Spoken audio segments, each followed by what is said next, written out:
setiap kelompok itu nanti akan mereka jalan menyusuri Jogja. Oh, itu di Jogja pasti ya? Nyusuri Jogja, naik Trans Jogja, jalan kaki segala macem itu.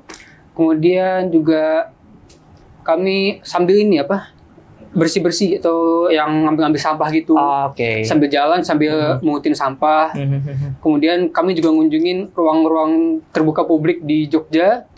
Mungkin 2 yang cukup berkesan buatku itu ya, pertama Amazing Earth Race itu. Karena walaupun itu kegiatannya cuma 1 hari, tapi karena aku yang koordinator kelompok, aku juga banyak ngobrol sama volunteer di kelompokku itu. Dan itu bikin kegiatan namanya belajar di taman. Nah itu jadi kayak tentang edukasi mengenai sampah sama iklim sih lebih tepatnya. Nargetinnya ke anak-anak ini disabilitas kebetulan. Dari situ aku belajar banyak sih dari mereka, karena mereka juga walaupun ada kekurangan di diri mereka, tapi mereka tuh tetap semangat gitu, nggak yang putus asa segala macem. Mereka semangat belajar, mereka juga keingintahuannya tetap tinggi walaupun mereka punya kekurangan. Dan kekurangan itu kadang-kala mereka juga ya nggak pengen dikasihanin lah. Cara paling simpel menurutku itu ya ikut kegiatan relawan. Karena di sosial media itu juga sebenarnya banyak sih kayak organisasi NGO yang buka oprek untuk kegiatan relawan gitu kan.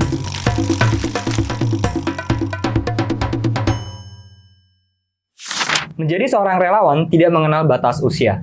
Siapapun kamu bisa berdampak bagi sesama dan lingkungan.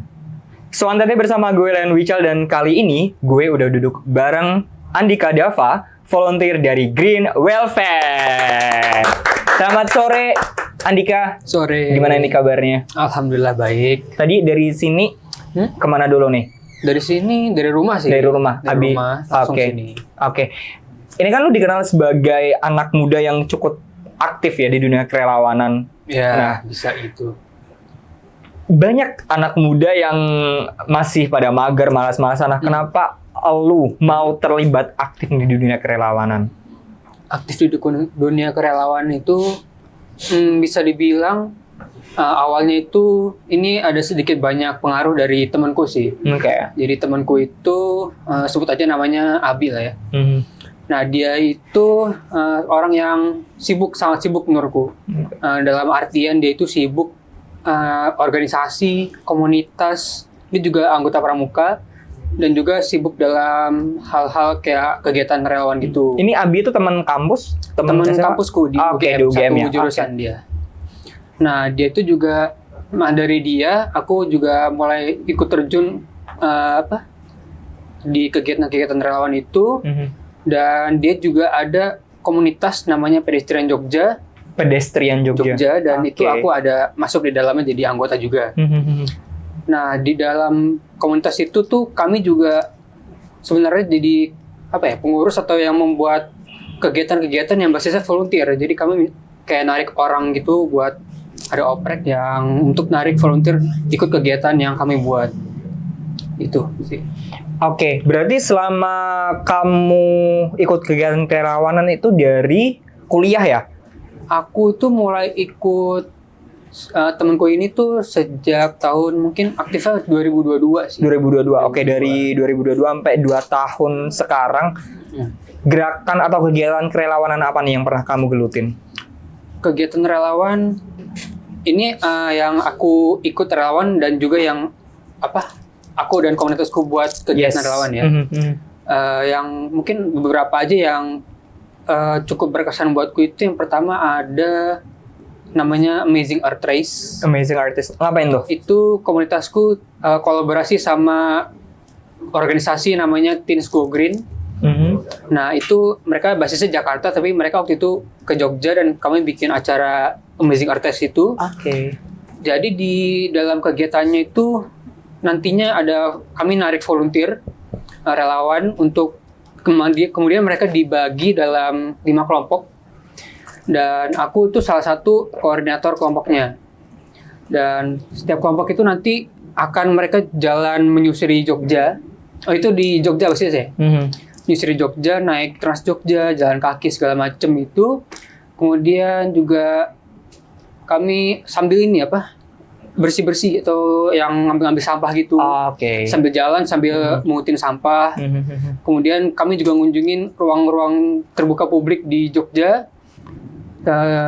Selain itu juga sambil ngunjungin ruang publik itu kami bikin review di Google Maps supaya banyak orang yang tahu juga. Jadi ada orang lain yang berkunjung. Jadi karena di Jogja itu ruang publiknya banyak yang agak apa ya sebutannya kayak terpencil lah di daerah-daerah perkampungan gitu. Jadi dan itu kurang berfungsi buat masyarakat ya yang terpencil itu ya? Justru karena di dalam pemukiman gitu itu banyak kan yang tahu itu masyarakat sekitarnya aja. Orang luar malah nggak pada tahu. Oke. Jadi kami itu ya kayak ngasih tahu lah ke mereka, di perkampungan begini ternyata ada loh ruang publik gitu. Oke. Berarti goals kamu dan teman-teman di komunitas itu tadi adalah mempromosikan ruang publik yang jarang terpublikasi ya oleh orang luar ya. Oke. Dan goals itu apakah tercapai atau kurang nih menurut kamu? Sejauh ini sebenarnya kalau ruang publik itu ada komunitasku yang lain. Itu namanya ada Kancah Taman, itu juga di Jogja basisnya. Nah itu fokusnya emang ke ruang publik Jogja. Nah itu sering kali berkolaborasi juga dengan pedestrian Jogja ini untuk bikin acara, dan kami narik volunteer juga. Dan sejauh ini sih lumayan ya, ada semakin banyak juga orang yang jadi tahu kalau di Jogja itu ada ruang-ruang publik yang lokasi itu terpencil. Dan saat ini juga pemerintah Jogjanya sendiri tuh mulai memperbanyak ruang-ruang publik itu. Dan sekarang juga ada ruang publik yang dibangunnya di pinggir jalan gitu, bukan yang di area pemukiman aja yang susah diakses mungkin gitu ya. Gitu. Oke, dari pengalaman kerelawanan kamu yang sebutin tadi, ada nggak sih satu hal atau satu momen yang tidak terlupakan ketika berkegiatan? Entah itu mungkin adu argumen, adu pendapat dengan teman relawan yang lain, atau ada nggak hal yang nggak bisa kamu lupain lah sampai sekarang? Banyak sih, karena aku juga udah ikut lumayan banyak kegiatan. Mungkin dua yang cukup berkesan buatku itu ya, pertama Amazing Earthers itu. Karena walaupun itu kegiatannya cuma 1 hari, tapi karena aku yang koordinator kelompok, aku juga banyak ngobrol sama volunteer di kelompokku itu. Dan masih berlangsung sampai beberapa dari mereka itu sampai sekarang masih menjalin komunikasi sama aku. Dan juga pengurus-pengurusnya juga orang-orangnya juga orang-orang hebat semua ya. Jadi mereka tuh gabungan dari berbagai komunitas, karena komunitasku itu yang sama temanku itu emang sering untuk ngajak kolaborasi komunitas-komunitas lain yang ada di Jogja. Jadi relasinya emang cukup luas sih. Kemudian ada satu lagi itu di komunitasku yang Kancah Taman itu bikin kegiatan namanya belajar di taman. Kancah Taman. Konco Taman. Oke. Itu bikin kegiatan namanya belajar di taman. Nah itu jadi kayak tentang edukasi mengenai sampah sama iklim sih lebih tepatnya. Itu kemana, ke anak-anak kah atau? Nah itu kami nargetinnya ke anak-anak disabilitas kebetulan. Dan waktu itu yang kolaborasi sama kami itu anak disabilitas tunanetra dari sekolah namanya, kalau nggak salah Yaketunis deh, ada di Jogja itu. Jadi sama mereka kami belajar bareng, dan itu aku sebenarnya tuh jarang komunikasi atau ketemu sama orang disabilitas lah. Dan dari situ aku belajar banyak sih dari mereka, karena mereka juga walaupun ada kekurangan di diri mereka, tapi mereka tuh tetap semangat gitu, nggak yang putus asa segala macem. Mereka semangat belajar, mereka juga keinginannya tetap tinggi walaupun mereka punya kekurangan. Dan kekurangan itu kadang-kala mereka juga ya nggak pengen dikasihanin lah. Mereka juga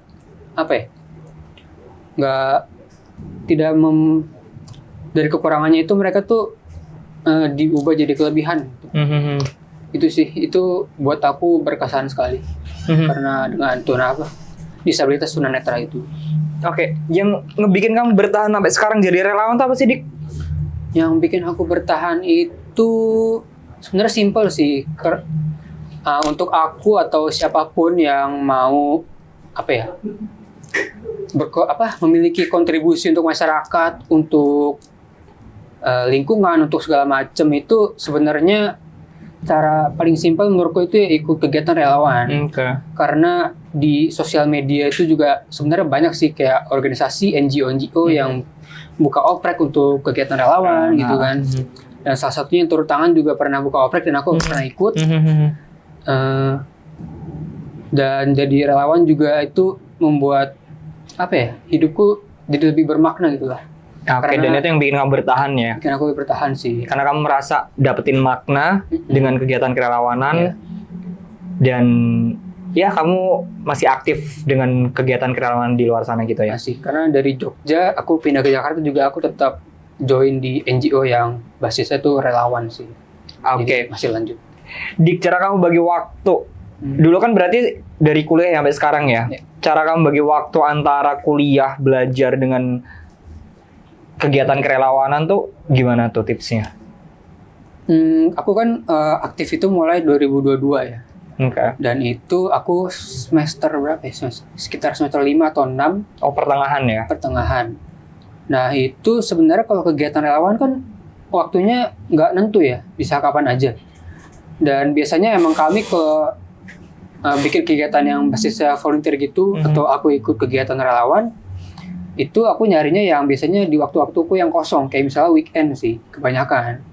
Jadi untuk waktu sebenarnya aku nggak terlalu ambil pusing sih bagi waktunya, karena ada waktu sendiri untuk kuliah ada, untuk relawan sendiri ada, dan jarang yang bentrok gitu waktunya.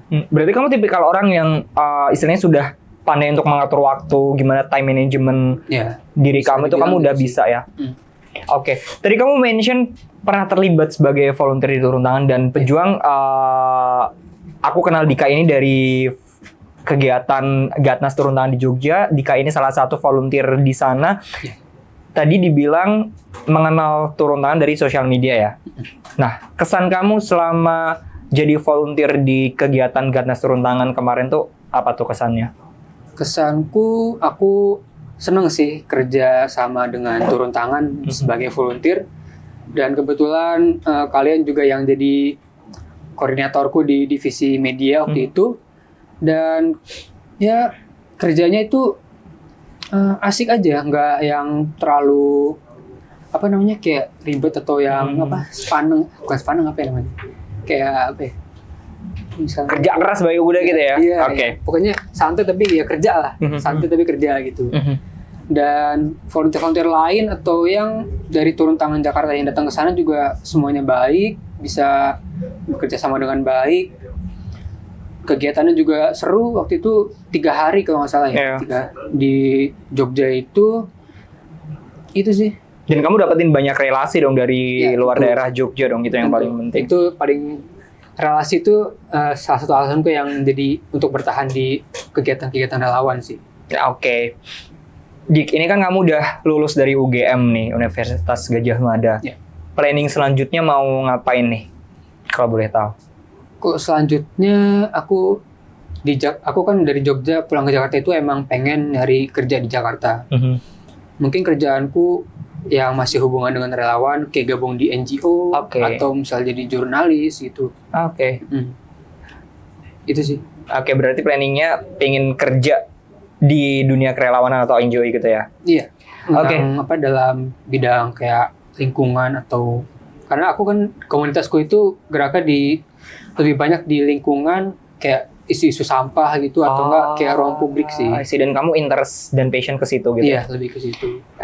Jadi kita udah sampai di penghujung obrolan. Kamu sebagai anak muda pastinya punya pesan nih buat anak muda di luar sana, khususnya yang mungkin yang masih mager, masih males untuk berdampak buat sesama dan lingkungan sekitar. Monggo silahkan kasih pesan ke mereka, Dik. Pesan-pesan ya untuk anak-anak muda yang ini, mungkin mereka pengen jadi relawan juga tapi bingung mungkin ya. Untuk kalian semua itu, kegiatan relawan itu sebenarnya menyenangkan ya.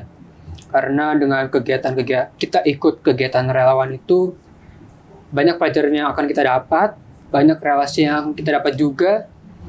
Dan itu, kalau yang tadi aku bilang itu ikut kegiatan relawan itu akan membuat hidup kita tuh lebih bermakna gitu ya.